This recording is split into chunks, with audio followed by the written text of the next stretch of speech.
Season 5 के episode 1 के शुरुआत में हम कहानी को वहीं से स्टार्ट होता हुआ देखते हैं जहाँ पर एलिसिया ने प्रोफेसर को पकड़ लिया था और वो उसके बेस तक पहुँच गई थी। प्रोफेसर एलिसिया के हाथ से गन छीनने की कोशिश करता है, पर एलिसिया साइड में गोली मार के उसे बोलती है कि मैं तुम्हें 1 सेकंड में गोली मार सकती हूँ, पर मैं ऐसा नहीं करूंगी बिकॉज उसे काफी इन्फॉर्मेशन बाहर निकालनी है। और फिर वो प्रोफेसर को उसका पूरा प्लान पूछती है कि तुम क्या करने वाले हो, सोने को कैसे बाहर निकालने वाले हो और अंदर कितने लोग हैं। पर प्रोफेसर अपना मुंह नहीं खोलता। इनमें आपस में थोड़ी सी हाथापाई होती है और इसी के साथ सीन कट हो जाता है। देन कहानी फ्लैशबैक में जाती है जहां हम तुम्हारे और हमारे फेवरेट कैरेक्टर को यानी कि बर्लिन को देख पाते हैं जो अपने बेटे के साथ था और बर्लिन के बेटे का नाम था राफेल। वो उसे एक होटल में ले जाता है एंड अपनी गर्लफ्रेंड से मिलवाता है एंड बाद में बर्लिन मेन मुद्दे पर आता है और अपने बेटे को बोलता है कि समय आ गया है कि तुम अब उसी की तरह चोरी की दुनिया में एंटर करो। तो उसका बेटा साफ साफ मना करके ये बोलता है कि वो एक सॉफ्टवेयर इंजीनियर है और वो हैकिंग भी जानता है और उसके पास खुद का एक जॉब भी है और वो ये सब कुछ बिल्कुल भी नहीं करेगा। तो बर्लिन पलट के जवाब देता है कि मैंने तुम्हें सॉफ्टवेयर इंजीनियर इसीलिए बनाया ताकि तुम उसके काम आ सको।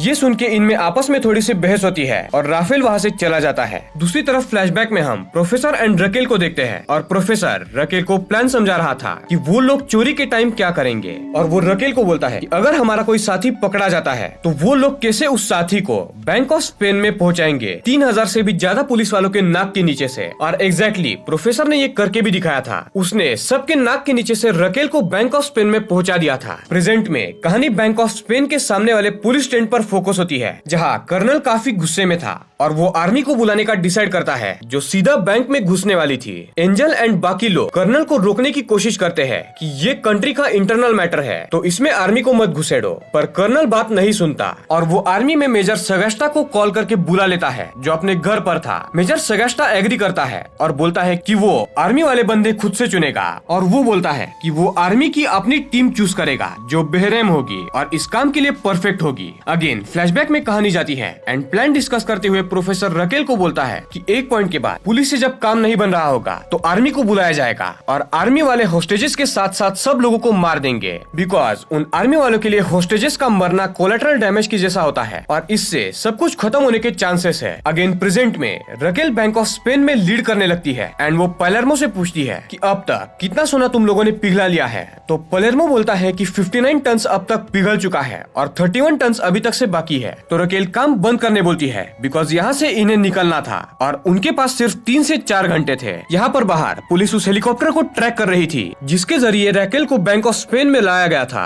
हेलीकॉप्टर को प्रोफेसर का आदमी मार्सेला चला रहा था और पुलिस लगातार उसके पीछे थी कि जैसे ही वो लैंड करता है उसे वो पकड़ लेंगे सिर्फ 11 मिनट में। पर ये 11 मिनट बहुत थे और इसमें तो मार्सेला बहुत कुछ कर सकता था बचने के लिए। यहाँ बैंक ऑफ स्पेन में हम आर्टोरिटो को देख पाते हैं जिसे मनीला ने गोली मारी थी बिकॉज वो मोनिका को मारने वाला था। हेलसिंकी उसे ले जाता है और आर्टोरिटो के घाव इतने भी गहरे नहीं लग रहे थे। पालेर्मो सोना पिघलाने वाली जगह पर जाके बोगोटा को काम बंद करने बोलता है पर बोगोटा गुस्सा था और उसे ऐसा लग रहा था कि रकेल बैंक में आने के चलते इन सब का पूरा प्लान फ्लॉप हो जाएगा और इनमें आपस में ही बहस होने लगती है। यहाँ पर हम प्रोफेसर को देखते हैं जिसे एलिसिया ने बांध कर रखा था और वो भी एक बड़े से चेन से। वो प्रोफेसर को काफी सवाल कर रही थी कि रकेल बैंक में कैसे घुसी, तुम लोग सोना बाहर कैसे निकालोगे, अंदर एग्जैक्टली कितने लोग हैं। वैसे ही सेम सवाल हर बार वो पूछ रही थी पर प्रोफेसर मुंह नहीं खोलता है। तो एलिसिया उसके पैर में एक गोली मारती है ताकि प्रोफेसर डर के मारे मुंह खोले। पर था तो प्रोफेसर सबका लीडर ना, वो कैसे मुंह खोल सकता था।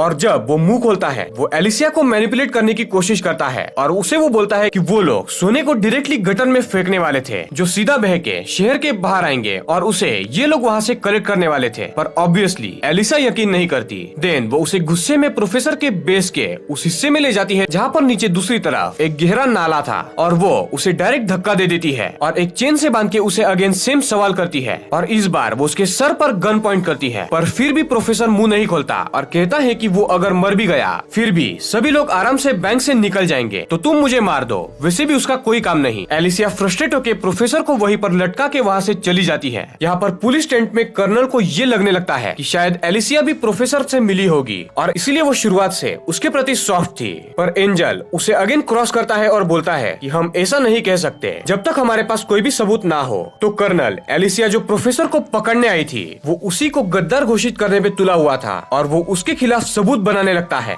जिसके चलते वो इस पूरे ऑपरेशन को खुद ही लीड कर पाए और वो उसके एक अकाउंट में कुछ पैसे भी ट्रांसफर करवा देता है, जो स्टेटमेंट देखने पर ऐसा लगे कि प्रोफेसर के आदमियों ने उसे पैसे भेजे हैं। और गाइस इसके बाद से अब कुछ अनवांटेड चीजें भी यहाँ पर होने वाली है, पर मैं सिर्फ आपको मेन प्लॉट पर फोकस करवाऊंगा। तो अगेन कहानी हेलीकॉप्टर पर फोकस होती है। जिस हेलीकॉप्टर को मार्सेला चला रहा था वो हेलीकॉप्टर को एक खेत में रोक देता है जहाँ पर प्रोफेसर के 2 आदमी पहले से ही मौजूद थे। तो वो मार्सेला को दूर छुपा के खेत में खड़े हो जाते हैं, वो भी हेलीकॉप्टर के पास, और ऐसा प्रिटेंड करते हैं कि वो यहाँ पर भेड़ को चराने आए हैं। और जैसे ही हेलीकॉप्टर को टैप करते हुए पुलिस वहाँ पर आती है, प्रोफेसर के साथ काम करने वाला एक बूढ़ा आदमी पुलिस को बोलता है कि वो इस फार्म का मालिक है और दूसरा आदमी उसके लिए काम करता है भेड़ चराने के लिए। तो पुलिस उस पर यकीन करके उससे पूछती है कि जो ये हेलीकॉप्टर चला रहा था वो आदमी कहाँ पर गया। तो ये बूढ़ा आदमी बोलता है कि वो एक रेड कलर के वॉल्वो कार में यहाँ से भागा है। और ये बूढ़ा आदमी पुलिस को ये यकीन दिलाने के लिए कि वो सच में इस खेत का मालिक है, वो पुलिस वालों से झगड़ने लगता है और उन्हें बोलता है कि उसकी 3-4 भेड़ें इस हेलीकॉप्टर के चलते मारी गई, तो इसका पैसा कौन देगा। पुलिस उसे इग्नोर करके रेड वॉल्वो कार को ढूंढने लगती है और उसके पीछे पड़ जाती है। और जब इस कार को रोका जाता है तो उसमें एक रैंडम बंदा था जिसे बंदी बनाया गया था, जिसे प्रोफेसर के आदमियों ने किडनैप करके धमका के इस कार में बंदी बनाया था। और इस बार अगेन पुलिस बेवकूफ बन जाती है बिकॉज उनके हाथ में मार्सेला नहीं लगा था। और हम यहाँ पर दूसरी तरफ मार्सेला और प्रोफेसर के बाकी 2 आदमियों को वहाँ से एक ट्रक में भागता हुआ देखते हैं। देन हम एलिसिया को देखते हैं जो प्रोफेसर को मौका देती है रैकेल से बात करने का, जो बैंक ऑफ स्पेन में थी। प्रोफेसर रैकेल एंड बाकी सबको ये बोल देता है कि उसे पुलिस ने पकड़ लिया है और वो शायद उनसे आखिरी बार बात कर रहा है, तो तुम लोग प्लान को ठीक से फॉलो करो। प्रोफेसर सबका नाम लेके एक एक करके सबको सॉरी बोलता है और फोन कट हो जाता है। और उसके तुरंत बाद सभी लोग बैंक ऑफ स्पेन के बाहर पूरी मिलिट्री को आता हुआ देखते हैं और उसे देख के सभी लोग हक्के बक्के रह जाते हैं। और इसी के साथ एपिसोड 1 यहाँ पर एंड होता है।